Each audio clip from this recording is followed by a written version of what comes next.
মানে এই যে আমার শরীরে লোম দাঁড়ায় গেছে। একটা রেস এসে সবার পিছনে ছিল, এত জোরে স্পিড দিছে, রাইডার পড়ে গেছে। রাইডার পড়ে যাওয়ার পরেও সে দৌড়াইতেছে, যে সাউন্ড করতেছে, মানে সে আমার দেখতেছে, সে ওখানে ফার্স্ট হয়ে যায়।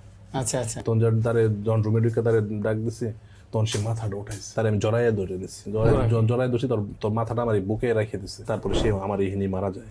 আমার ওয়াইফ রে বলছি ঘোড়াওয়ালার বউ, ঘোড়ার যে মার্কেটটা বাংলাদেশে অনেক বড় একটা মার্কেট। বাংলাদেশে কি একটা এলিট লেভেলের কাস্টমার চলে আসছে, এলিট লেভেলের কাস্টমার চলে আসছে। আপনার দেখবেন বাংলাদেশ বিভিন্ন হর্স রাইডিং স্কুল ঢাকাতে ওপেনিং হয়েছে, 300 থেকে 2টা স্কুল ওপেনিং। ইন্টারন্যাশনালি মার্কেট একটা তৈরি, বাংলাদেশ পুলিশ আপনি রাজারবাগে দেখবেন, তারপরে সারদান, এই জায়গায় দেখবেন। আর আমার এই পর্যন্ত আসার পেছনে আমার টোটালি আম্মার সাপোর্ট। আসসালামু আলাইকুম, আপনাদের সবাইকে স্বাগত জানাচ্ছি পাটগৃহ প্রেজেন্ট তারেক তালুকদার টকে। আজকে আপনাদের সামনে এমন একজন অতিথিকে নিয়ে এসেছি যিনি বাংলাদেশের সর্বপ্রথম হর্স ফার্মিং নিয়ে কাজ শুরু করেছেন। আপনারা অনেকেই হয়তোবা তার নাম জানেন, অনেকে হয়তোবা মনে মনে গেস করছেন সে কে। সে এক তরুণ উদ্যোক্তা থেকে আজকের এই চমৎকার প্ল্যাটফর্ম তৈরি করেছেন, আমাদের ময়মনসিংহেরই গর্ব। এমন একজন মানুষ শরীফুল ইসলাম সঞ্জু ভাই আমাদের সাথে আছেন।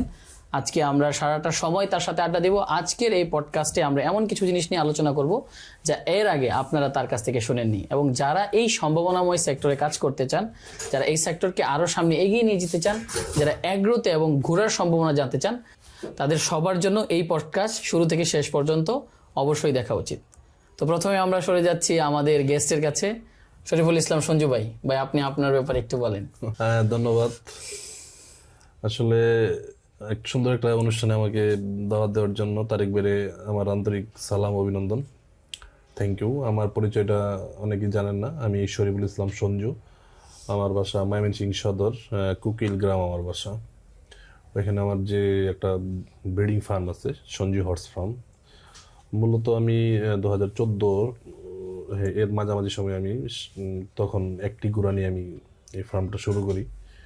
একটি গুড়া ছিল, রেইসের গুড়া। তখন আসলে বাংলাদেশে ভালো মানের গুড়া তখন ছিল না, আমার কাছে একটি গুড়া ছিল। সেই গুড়াটার নাম ছিল দুলদুল। তাকে নিয়ে আমরা বিভিন্ন রেইসে অংশগ্রহণ করতাম, মূলত বিভিন্ন রেইসে অংশগ্রহণ করতাম। রেসটা কি আপনার প্যাশন থেকে নাকি?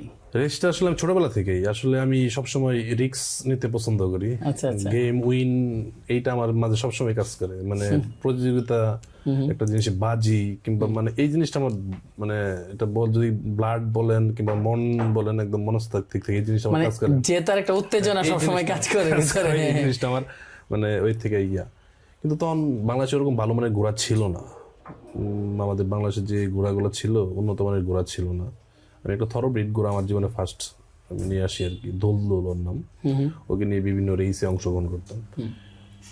কিন্তু দুর্ভাগ্য, তখন আমি ঘোড়ার বিষয়ে আসলে আমার অভিজ্ঞতা একদম জিরো। ঘোড়ার বিষয়ে আমি এতটা চিনতাম না, বুঝতাম না। ঘোড়ার খাবার, ঘোড়ার অসুখ, ঘোড়ার কি কি ভ্যাকসিন দিতে হয়, এইগুলো আমি কিছুই জানতাম না। মানে এটা কি শুধু শখ থেকে নিয়ে আসলেন? টোটালটাই শখ। এখন তো আমার পুরো একটা বিজনেস, একদম আমার ব্লাড ফ্যামিলি। আপনার একটা শখ হচ্ছে রেস জিতা, বা আপনি দেখতেন, সেই ক্রেভিংস এর জায়গা থেকে আপনি একটা ঘোড়া নিয়ে আসেন, সেই ঘোড়াটার নাম হচ্ছে দুলদুল। জি জি। আচ্ছা আচ্ছা। ঘোড়াটা অনেকদিন ছিল আমার কাছে, প্রায় 1 ইয়ার ছিল। তারপর ঘোড়া মানে তার বিভিন্ন মানে অসুস্থর জন্য মারা যায়। আমি তার প্রপারলি ট্রিটমেন্ট দিতে পারিনি। আচ্ছা আচ্ছা।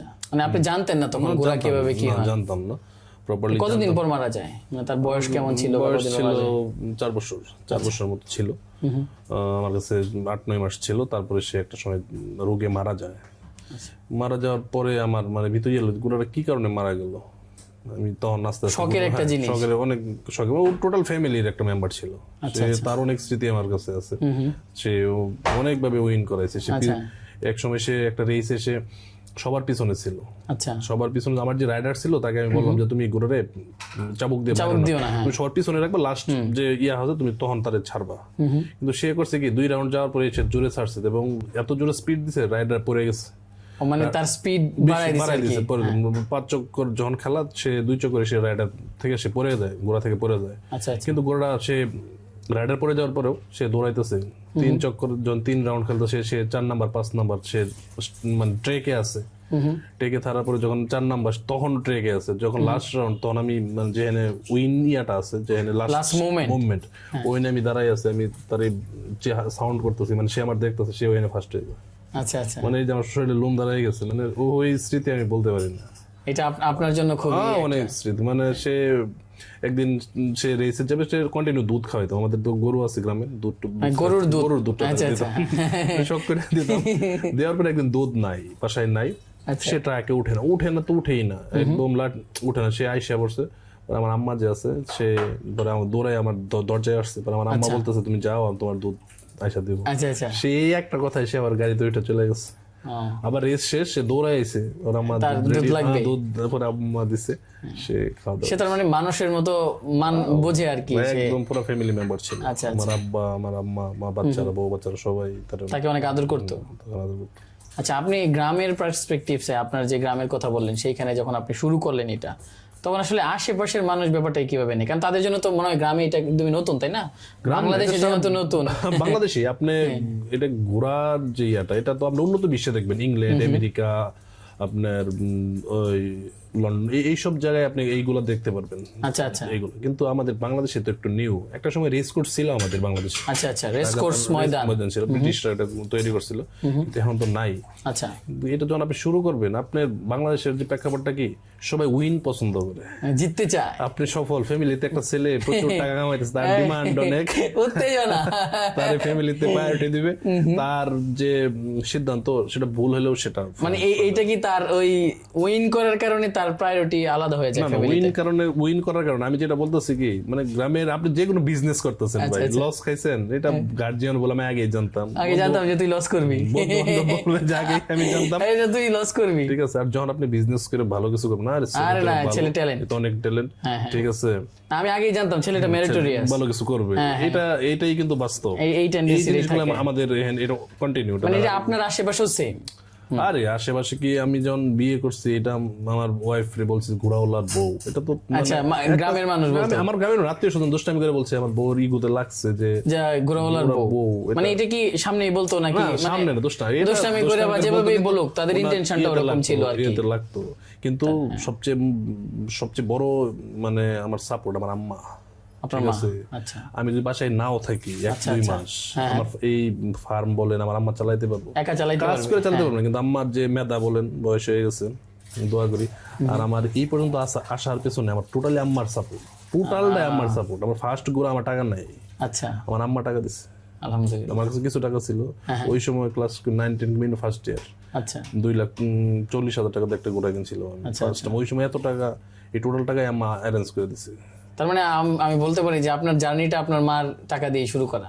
জার্নি বলে এটা বললে অনেকে অনেক কিছু ভাবতে পারে, অনেক কিছু বলবে যে এখন হয়তো বলতেছি, বাস্তবতা আপনার ছেলেদের ইয়া দেখবেন, আপনার যখন 9-10 তখন কিন্তু ফ্যামিলিতে আপনি ওরকম ফ্যামিলি ছাড়া গ্রামের সাপোর্ট কই পাবেন আপনি? 20-30,000 10,000, এটা তো অনেক কিছু। টাকা থাকলে গ্রামের মানুষ যারা, আমরা তো একদম মানে কৃষকের সন্তান না। আমি আপনাদের গ্রামে গেছি, এটা একদম মনে হয় যে ঘোরায় যাওয়ার মতো রাস্তা। আমরা একদম কৃষকের সন্তান বলতে কি, আমার আব্বা হাই স্কুলের টিচার ছিল, সে ফ্রিডম ফাইটার ছিল, সে আমাদের বাড়ি একদম চরে ছিল।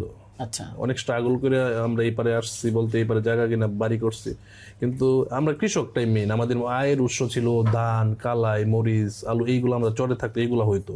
আমার আব্বা পড়াশোনা করে একটা চাকরি নিয়েছে হাই স্কুলের টিচার, তখন তার এইটার আহামরি ইয়া না, স্যালারি না, ওই সময় 3,000, 4,000, 5,000 টাকা স্যালারি, এরকম একটা স্যালারি আস্তে আস্তে হয়েছে। কিন্তু আমরা টোটালি কৃষিটা আমরা দেখছি, মানে এগ্রো ব্যাপারটা আপনার ব্লাডের ভিতরে, ব্লাড বলতে দেখছি আমরা। আসলে স্টুডেন্ট হিসাবে আহামরি আমি ভালো না, পড়াশোনা ওরকম না, মানে কোন রকম ইয়া হয়েছে, কিন্তু আমরা তো দেখছি। আর এগ্রোতে আপনি উন্নত বিশ্বে দেখবেন, অস্ট্রেলিয়া, ইংল্যান্ড, ইন্ডিয়া, আপনি আরো যারা অন্য দেশে বেড়ে গেছেন, কৃষক যারা আছে এদের রেসপেক্ট বেশি, মূল্যায়ন অনেক বেশি।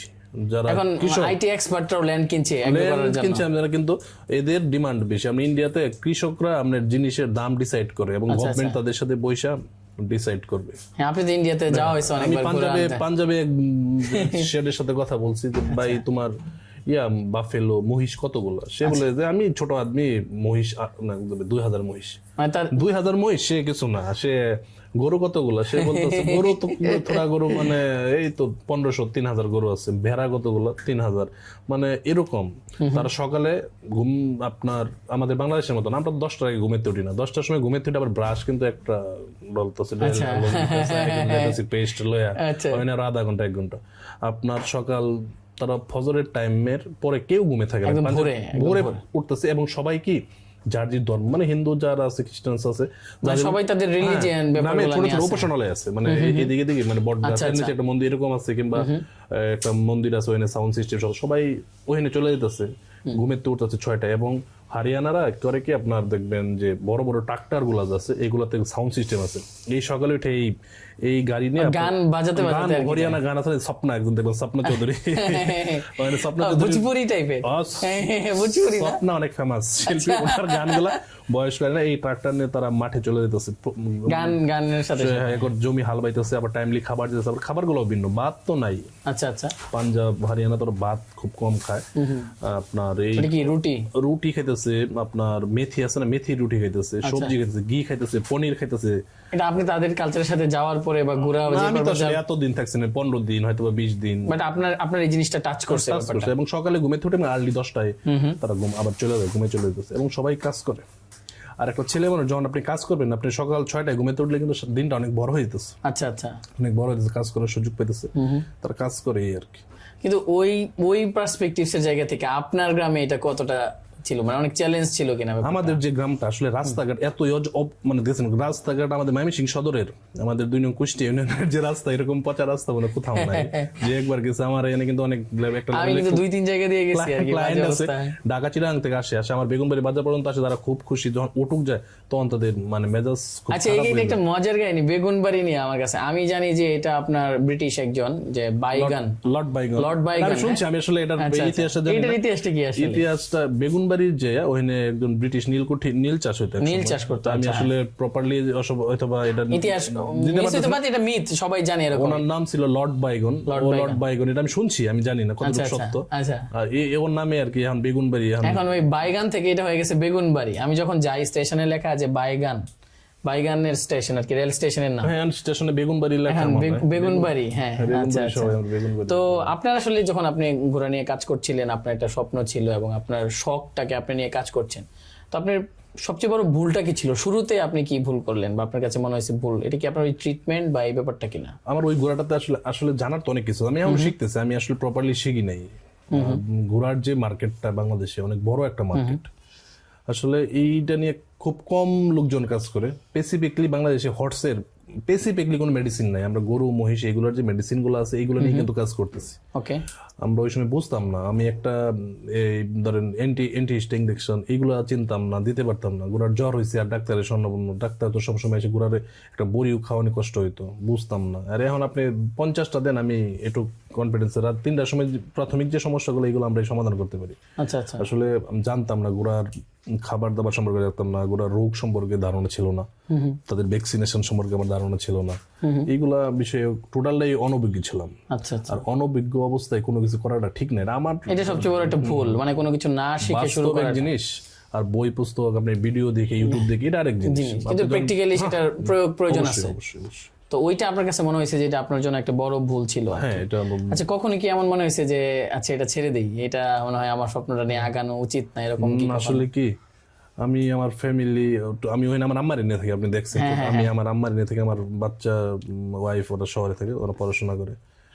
আসলে মানে কি বলবো, ওখান থেকে আসলে আমার মাও আসতে চায় না, আমার আম্মা একদিনও শহরে থাকে না, আচ্ছা, আসতেই চায় না। আর আমি ওখানে শহরের সাথে সে কানেক্ট করতে পারে না আসলে। আসলে আম্মা থাকে ওখানে, আম্মা পান খায়, আচ্ছা আচ্ছা, তার লোকজনরা আসে, আমি দেখছি যে এটা আর কি আড্ডা দিচ্ছে অনেক মহিলারা, আয়সা কথা বলবে কি হয়েছে, সারাদিন এইভাবে কাটে আমাদের ল্যান্ড। ওই যে আপনার ধান সিদ্ধ করতেছে, চারদিকে মানুষজন তার সাথে গল্প করতেছে, ব্যাপারটা এইগুলো এই জিনিসটাকে সে এনজয় করে। তো যার জন্য তখন আপনার মাঝে মাঝে এরকম মনে হয়েছে কিনা যে না, এটা নিয়ে আমি আগাইতে পারবো না, হর্স এটা ছেড়ে দেই, আমি আগাইতে পারবো এটা মনে হয়েছে।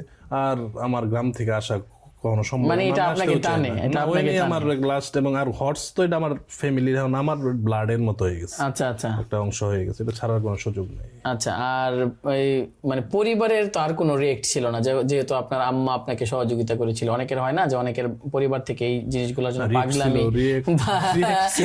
ভাবির কোনো ই ছিল কিনা? না না, ওনা আমার ওয়াইফ উনিও সাপোর্ট দিছে, উনি পুরোপুরি সাপোর্ট দিছে। উনিও হর্সের প্রতি যে তার মানে আমাদের গোড়াগুলা আসলে নতুন অবস্থা, একটা ফ্যামিলিতে আসলে একটা মেয়ে তো ওরকম করার জন্য একটা বিষয়, সে আমার মানসিক ভাবে সাপোর্ট দিছে, যেটা করো ভালো, ওই দিক দিয়ে আছে। আমার বাচ্চারাও এনিমেলের প্রতি যথেষ্ট উইক এবং ভালোবাসে। আমার বাচ্চা যে আছে, ছেলে আছে, ওরা, আম্মা তো আছে, আব্বা টিচার মানুষ, তো আসলে বাস্তব কি বাস্তবতা তো এখন যদি আপনি আপনার ফ্যামিলিতে বলেন যে শহরে একটা রেস্টুরেন্ট দিব, একটা বার্গারের দাম 300, কিন্তু তারা তো এগুলো তো আসলে বাস্তবে দেখেন নাই। তারা মনে করবে কি যে আমার ছেলে পড়াশোনা করুক, ছোটখাটো চাকরি করুক, করুক, কিংবা ধান বিক্রি করুক, এখানে একটা মাছ চাষ করুক, এটাই মানে যে টাকাটা মানে সে দেখতেছে তার সামনে, এটাই কিন্তু বাস্তবতা, বাস্তবতা। যার জন্য কিছু না কিছু রিয়েক্ট তো ছিল ফ্যামিলি থেকে, ওরকম ছিল এরকম কিছু।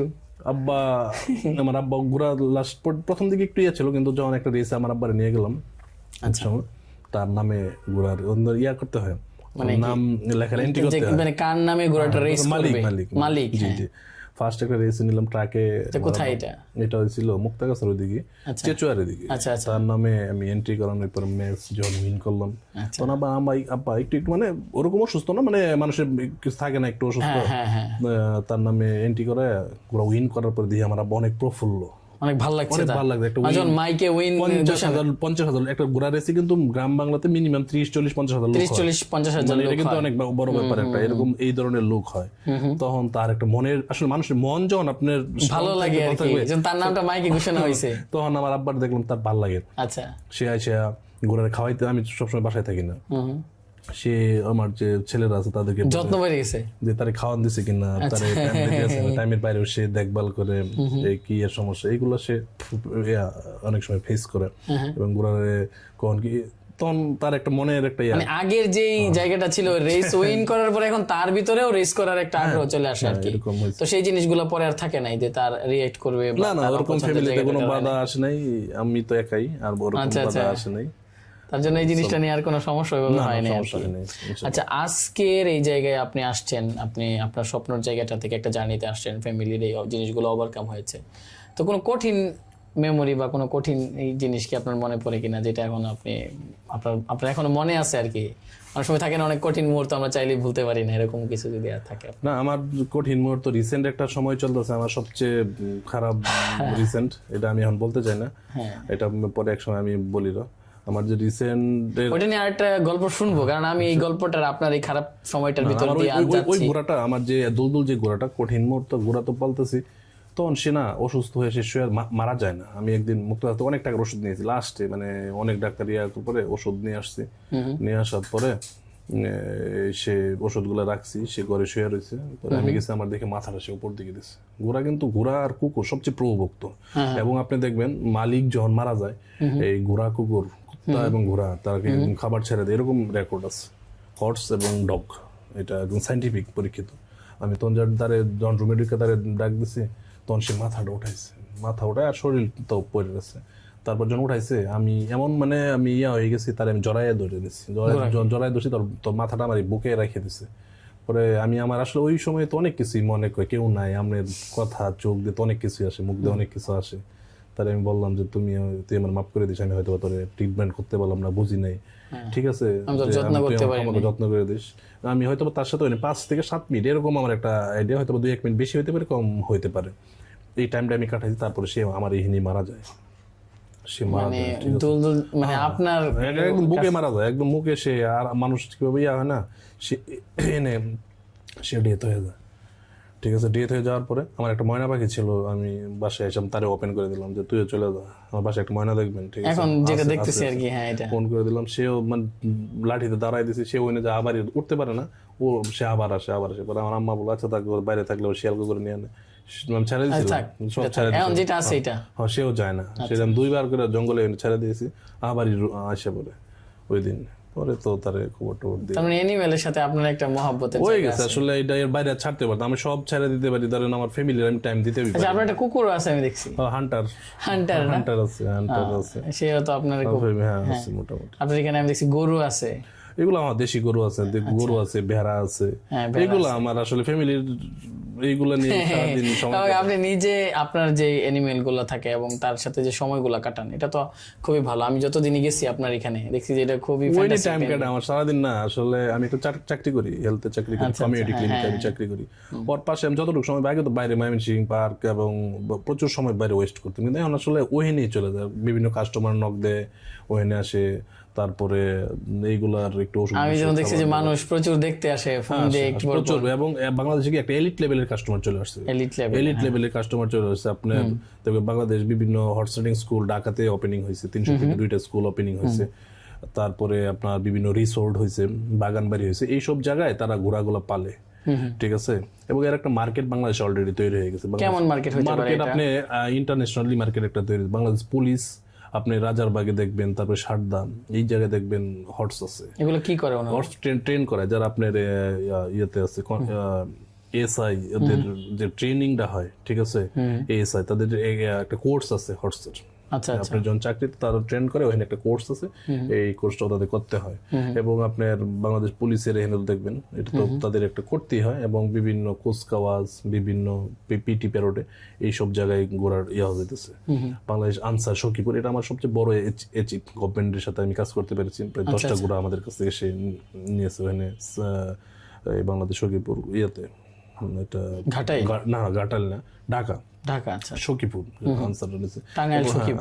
আমি আবার আর্মিদের সাথেও কাজ করছি, আপনার যশোর ক্যান্টনমেন্টে, ওখানে 2টা ঘোড়া আমি সেল করছি। আচ্ছা আচ্ছা, এখানে একটা মার্কেট অলরেডি আছে, বাংলাদেশের এটা ভালো মার্কেট, মার্কেট আছে, এই অলরেডি মার্কেট আছে। কিন্তু আসলে গভর্নমেন্ট কিন্তু অনেক কিছু করতে পারে যেটা আমি করতে পারবো না। আচ্ছা আচ্ছা, মানে সুযোগ আছে, সুযোগ আছে, অনেক সুযোগ আছে। আর তারা যদি হেল্প করে, বাংলাদেশে একটা হর্স ব্রিডিং ফার্ম যেহেতু আমরা শুরু করছি, আমরা তো ওরকম ভাবে পারতেছি না, মানে এটার জন্য পেট্রোনাইজ করার একটা ব্যাপার আছে। তারা যদি আমাদের support, technical support, financial support, সবকিছু যদি তারা আমাদের নিয়ে কাজ করে, কিংবা তারাই যদি করে, আমরা বাংলাদেশ প্রত্যেক বছর কোটি কোটি টাকার ঘোড়া বাংলাদেশ বাইরে থেকে নিয়ে আসতেছি, বাংলাদেশে ইম্পোর্ট হচ্ছে, কোটি কোটি টাকা নিয়ে আসছে। আমরা যদি বাংলাদেশে এখানে তৈরি হয়, যে ওয়েদার, যে আবহাওয়া, যে খাবার দাবার, আহামরি কস্টলি। ইন্ডিয়া থেকে যে ঘোড়াগুলো আসে তাদের সাথে তো আমাদের এনভায়রনমেন্ট কাছাকাছি, সেম। তাহলে তো ওইখানে হলে তো আমাদের দেশে এনে উৎপন্ন হলে আমরা এইসব ঘোড়া আমরা সৌদি আরব, কুয়েত, কাতার, এইসব জায়গায় আমরা, মালয়েশিয়াতে আমরা পাঠাইতে পারবো, আমাদের চাহিদা পূরণ করে দেশের বাইরে আমরা পাঠাইতে পারবো। মানে দেশের বাইরে ইন্টারন্যাশনাল একটা মার্কেট আছে, ইন্টারন্যাশনাল মার্কেট, এটা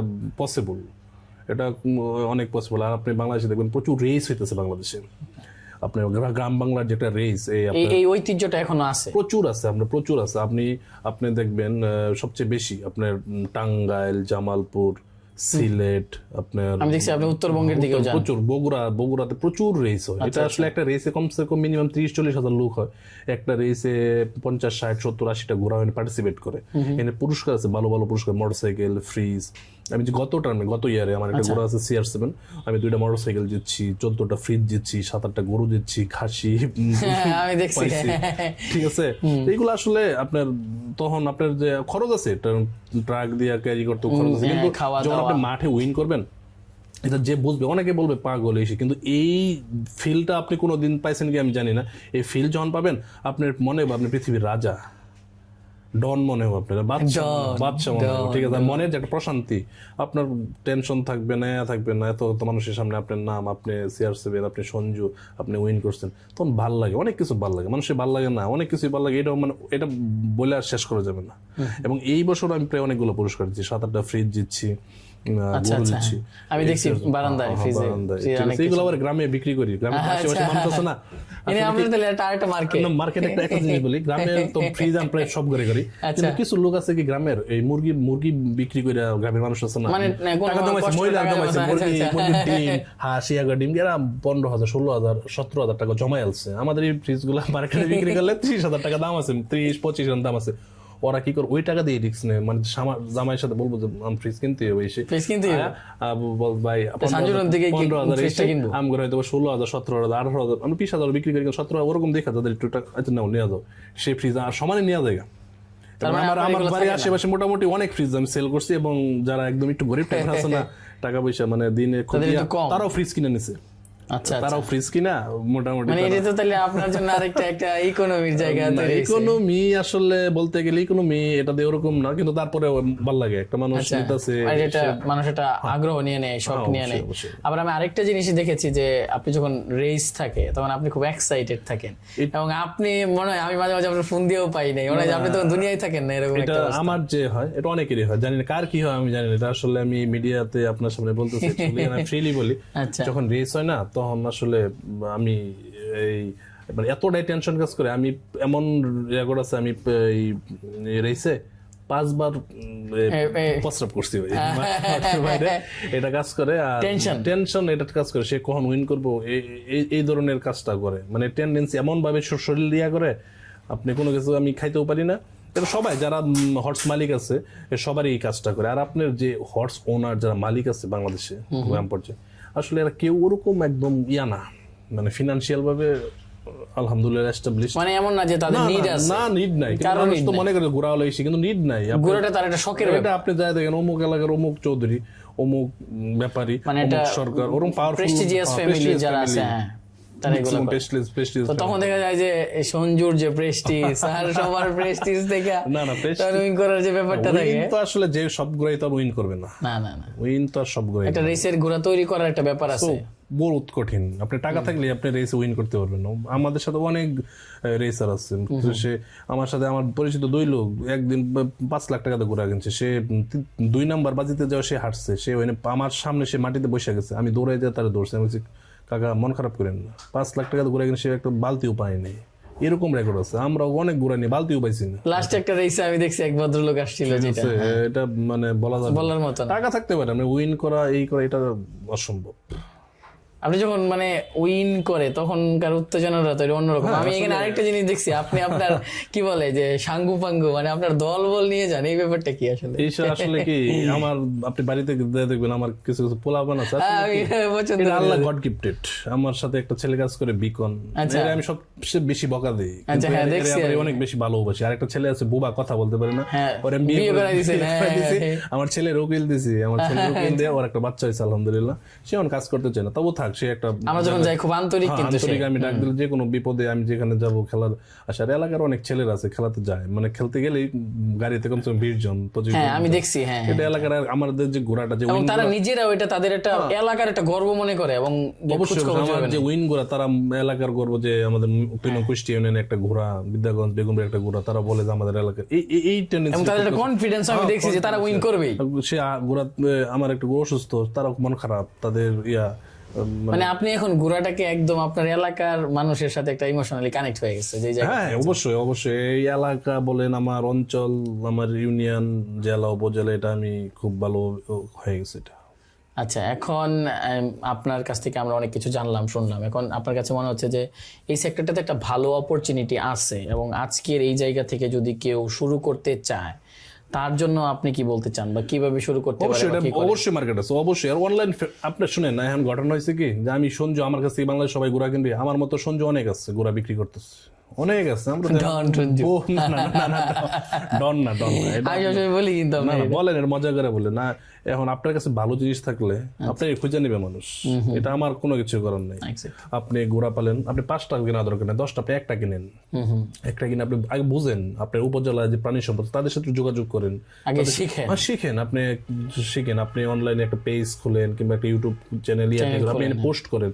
আপনার কাছে ভালো যদি থাকে, বাংলাদেশে এখন বহুত এলিট কাস্টমার আপনারই খুঁজে পাবো। আপনি অজপাড়া গিয়ে থাকেন, আপনি যেখানেই থাকেন, হ্যাঁ আপনারই খুঁজে নিবে, ভালো জিনিস থাকলে আপনার কাছে খুঁজে নিবে, ঠিক আছে। আর গোড়া তো এটা শৌখিনতা, আপনি গোড়া আজকে একটা পা ভেঙে গেল, আপনি কি 10 টাকা দাম আছে, গরুর পা ভেঙে গেছে, কষাই কম দিলে নিবে, কিন্তু গোড়া আপনার শৌখিনতা, এটা আসলে টাকা দিয়ে পরিমাপ করা যায় না। আপনার বহুত লোক আছে 5 লাখ 6 লাখ টাকা দিয়ে ঘোড়া কিনে নিতেছে, তারা বাসায় ফার্ম হাউসে রাখতেছে, তাদের যে একটা গরুর ফার্ম আছে সেখানে রাখতেছে। এগুলো তো শৌখিনতার বাইরে কিছু না।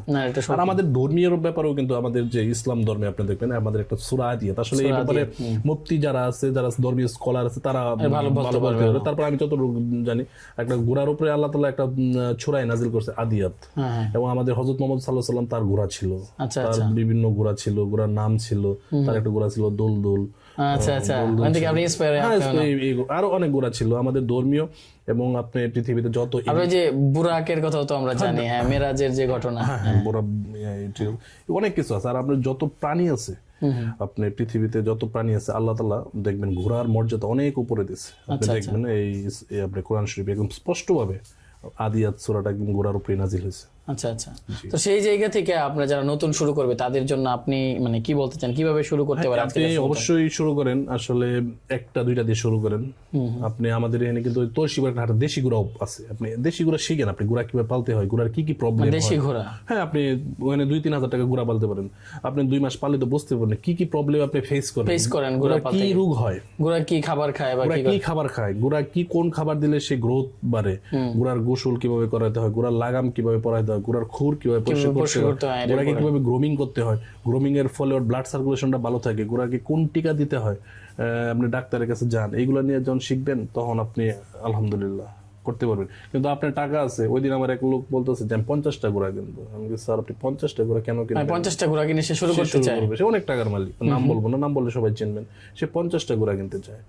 স্যার 50টা ঘোড়া কিনে কি করবেন? আমি চালাবো। আমি বলছি, স্যার আপনি কালকে আপনি লেবার চলে যাবে, আপনার অসুখ হইতে পারে, আপনি ঘোড়ার ইঞ্জেকশন সবাই দিতে পারবে না, ঘোড়ার ওষুধ সবাই খাওয়াইতে পারবে না, তখন তো আপনি এগুলো কি করবেন? বাজার উঠাইলে কি আপনি বিক্রি করতে পারবেন? এক একটা ঘোড়া 4 লাখ 5 লাখ 3 লাখ দিয়ে কিনলেন, আপনি যখন বিক্রি করতে যাবেন কেউ নিবে না 50,000, তখন আপনি কি করবেন? তো সেই জিনিসটা আবার বুঝছে যে না ঠিক আছে, স্যার 2টা কিনেন, 2টা কিনে আপনি পালেন, ভালো লাগলে আপনি কিনবেন, ভালো না লাগলে আপনি এখানে স্টপ করে দিবেন। কিন্তু ভালো লাগার একটা ব্যাপার, এটা তো আর গরু না যে ককশাইয়ের কাছে দিয়ে মাংস বিক্রি করে খাবেন, এটা শখ, শৌখিনতা। গোড়াকে চিনতে হবে, গোড়ার পা ঠিক আছে কিনা, ওর চোখ ঠিক আছে নাকি, ও বদিন নাকি, কান ঠিক আছে কিনা, ওর মাজা ঠিক আছে নাকি, ওর উপরে উঠলে সে কি সামনের দিকে যায় কিনা, এইগুলো তো আপনি জানতে হবে। না জানলে আপনি কিভাবে করবেন?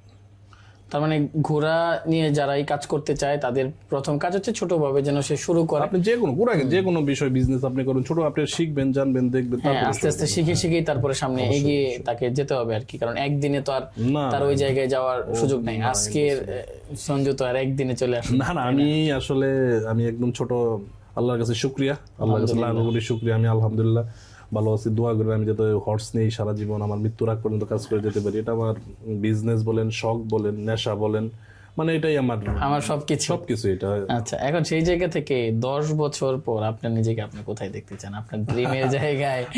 আমরা যদি জানতে চাই। আল্লাহ তাআলা মানুষের কোনো আশাই অপূর্ণ রাখেন আমি মনে করি। কারণ আমি যখন শুরু করতাম তখন বলতে পারতাম জীবনে যদি আল্লাহ একটা ঘোড়া কিনতে পারতাম, আল্লাহ মানে একটা ঘোড়া কিনতে পারতাম, যখন একটা ঘোড়া কিনছি তখন আস্তে আস্তে মনে করছি আল্লাহ আমি ঘোড়ার যদি বিজনেসটা করতে পারতাম। আমি শুধু যাই টুকটাক নামাজ পড়ে আল্লাহর কাছে দোয়া করতাম, এবং আম্মা দোয়া করতো যে আম্মা একটা ঘোড়ার বিজনেস শুরু করতে পারতাম। কিন্তু অলরেডি আপনি দেখতে পারবেন আমি এখন একটা ঘোড়ার ফার্ম অলরেডি আমার ইনস্ট্যান্ট দাঁড়ায় গেছে আলহামদুলিল্লাহ। আমি ঘোড়ার এনে বাচ্চা উৎপন্ন করি, ঘোড়া বিক্রি করি। তারপরে এখন আমার যে মেইন স্বপ্ন বলেন, ড্রিম বলেন, আমি আমার এনে যে জায়গাটা আছে এটা আমি এনে একটা ফার্ম হাউস করার চিন্তা ভাবনা করেছি। একটা হর্সের সুইমিং পুল থাকবে, হর্সের রাইডিং একটা বড় পেজ থাকবে, রাইডিং স্কুল, মানুষ বাচ্চারা এসে শিখবে হর্স রিলেটেড। আমি আমার ইন্সপায়ার বলেন যে ইন্ডিয়াতে মানুষ শর্মা বড় আদমি, ওনার আমি ফলো করি, ওনার একটা ফার্ম আছে। সালমান খান মনে হয় ওনার এখানে ফ্রেন্ড, সালমান খান ওনার ফ্রেন্ড, ভালো সময় দেয় ওনার একসাথে। আমি ওই টাইপের না, আমি আমার সাধ্য অনুযায়ী আমার মানে আপনি ইন্সপায়ার্ড মানুষ শর্মা থেকে। আমি এনে এরকম মানে আমার হর্স রিলেটেড, টোটালটাই হর্স রিলেটেড। এনে হর্সের যত ইনস্ট্রুমেন্ট থাকবে, আচ্ছা একটা ক্যাফেটেরিয়া থাকবে, টোটালটা হর্সের খাবার দাবার থাকবে, হর্সের বইটই থাকলো, হর্স নিয়ে পড়াশোনা একটা গবেষণা হইলো, হর্স নিয়ে যতটুকু পারি আমি নেওয়ার চেষ্টা করব। এবং একটা রাইডিং থাকবে, রাইডিং পেজ থাকবে, সবাই রাইডিং করতে পারবেন, রাইডিং ডে নাইট, রাত্রেও এরকম রাইডিং থাকবে, রাত্রেও আপনি রাইডিং ইচ্ছা করলে করতে পারবেন। এবং আপনি থাকার একটা ব্যবস্থা থাকবে, আপনি হোমস্টে করতে পারবেন, চাইলে কটেজ থাকবে, এবং ন্যাচারাল আমার মাছ থাকবে, মুরগি থাকবে, বারবিকিউ হইলো, এই টাইপের যত কিছু আপনি লাইফ ওয়েন সবকিছু পাবেন। মানে ন্যাচারাল গ্রামের, আহামরি যে শহরের যে রেস্টুরেন্ট ওইগুলো না, মানে গ্রামের যত কিছু আছে, গ্রাম বাংলার যে বাংলা এবং গ্রামীণ যে খাবার দাবার, এইগুলো নিয়ে আমি আর একটু ইনস্ট্রুমেন্টাল, একটু মিউজিকের ব্যাপার সেবার থাকলো, আপনি গান টান যেরকম পছন্দ করেন গানের ব্যাপারটা থাকলো। রিসেন্টলি আপনার সাথে আমাদের একটা গান শোনা হচ্ছে, তাই না? কি গানটা জানি কি আপনি বলেন? এই গানটা নিয়ে আমার একটা ভিডিও আসতেছে, এটা আসবে, এটা আর আমি করলাম না, এক্সপোজ করলাম না, আমি গান ভালো গাই না। তো আমার কাছে মনে হয় যে আপনার যে স্বপ্নটা, বা আপনি 10 বছর পরে এই আপনার এই সঞ্জু হর্স ফার্মকে যে জায়গায় দেখতে চান, এটা এখন হয়তো বা ড্রিমই মানুষের কাছে বা কারোর কাছে মনে হইতে পারে, বাট ডে আফটার টুমোরো আমার কাছে মনে হয় যে এইটাই বাস্তবতার দিকে যাচ্ছে এবং যাবে আমার কাছে মনে হয়। কারণ আমি আপনার ডেডিকেশনটা দেখছি। কারণ একজন মানুষ ঘোড়ার প্রতি অতটা ডেডিকেটেড না হইলে, নিজে গোসল করানো থেকে শুরু করে, কারণ আমি একটু বাজের কথা এই জায়গায় বলতে চাই, সেটা হচ্ছে যে আমি যখন প্রথম বাজের কাছে যাই, বাজের উপরে ওঠার চেষ্টা করি, তখন কিন্তু সে আমাকে এতটা কানেক্ট করে নাই। এবং মাঝে মাঝে আপনি দেখবেন যে একদিন মনে এত দ্রুত যাচ্ছিল সে, মানে আমি পড়ে যাচ্ছিলাম, এরকম অবস্থা। ও আসলে কি, ও আমার সেকেন্ড টাইম আমার কাছে, ফার্স্ট টাইম আমার কাছে ছিল, ওরে আমি এক জায়গায় কিনছিলাম ইন্ডিয়াতে, সে আচ্ছা মানে দেখে আমি অস্থির হয়ে গেছি। মানে মেয়ে তো আসলে একটা মেয়ের চেহারা ওর হাইট বলেন, ওর সুন্দরতা বলেন, হাত অনেক সুন্দর, মানে একদম শান্ত ভদ্র আছে না, ঠিক আছে, জাতের মেয়ে, কালো ভালো, মানে ওর মানে বৈশিষ্ট্য অন্যরকম। সে আমার কাছে ছিল, আমি বাসায় ছিলাম না, বাট আমার আম্মা থাকা অবস্থা মানে ক্লায়েন্টের কাছে সেল করে দিছিল, ভালো টাকা সেল করছে, বাসকে সেল করে দিছিল। তারপর আমি রিসেন্ট ধরেন 6 মাস আগে আবার ওনারে আমি ওই ক্লায়েন্ট আবার এক্সচেঞ্জ করছে, আমি ওনার কাছ থেকে যে আমার এটা লাগবে, উনি চেঞ্জ করছে আর কি, বিক্রি করে দিচ্ছে। না রিসেন্ট আমি যখন গেলাম, মানে তার যে একটা মহাব্বত হয়েছে এখন আমার সাথে, সে অনেক কিছু বুঝে, সে একটু ভয় পায়, কিন্তু এখন তার ম্যাচুরিটি আসছে, সে সে খাবার দাবার ভালো খায়, রাইডিং এসব মানে চমৎকার।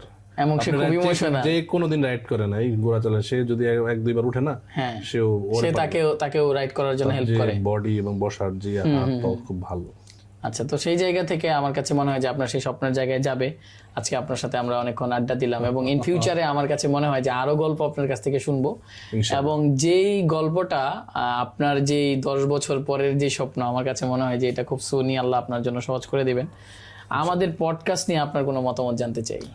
আসলে আমি পডকাস্ট, এটা আমার ফার্স্ট, আচ্ছা, জানি না এটা বড় ছোট আমি জানি না, আমি দোয়া করি আপনি অনেক দূরে যান, আপনার এই ইয়াটা অনেক সামনের দিকে আগায় যাক। আমি ইন্টারভিউ অনেক দিছি, আমার কোনো চ্যানেল মনে বাদ নেই, ইন্টারভিউ দেই নাই, ঠিক আছে, কিন্তু এইভাবে আড্ডা প্রথম, হ্যাঁ ফার্স্ট এটাই প্রথম, এবং অনেক ভালো লাগছে, এবং আমরা তো আড্ডা দেই না সবসময়, অনেক কোয়ালিটি একটা টাইম পার করলাম আপনার সাথে বসে, ভালো লাগছে, অনেক স্মৃতিও রিমাইন্ড হইলো আর কি। আসলে ঘোরার যে ব্যাপারগুলো, আপনি ওর সাথে থাকলে না, আপনি অন্য কিছু সব ভুলে যাবেন।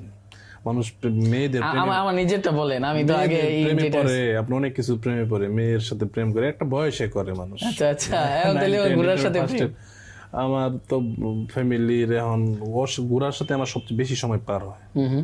আমি মোটামুটি শিখি ওর কি কি ফেস প্রবলেম হয়, ওর খাবার আমি বুঝি। আমি কিন্তু যদি রাত্রে 4টার সময় ঘুমাই, আমি আবার 6টায় ঘুমাই, উঠি 5টায় ঘুমাইলেও আবার 6টায় উঠে যান, অভ্যাস হয়ে গেছে।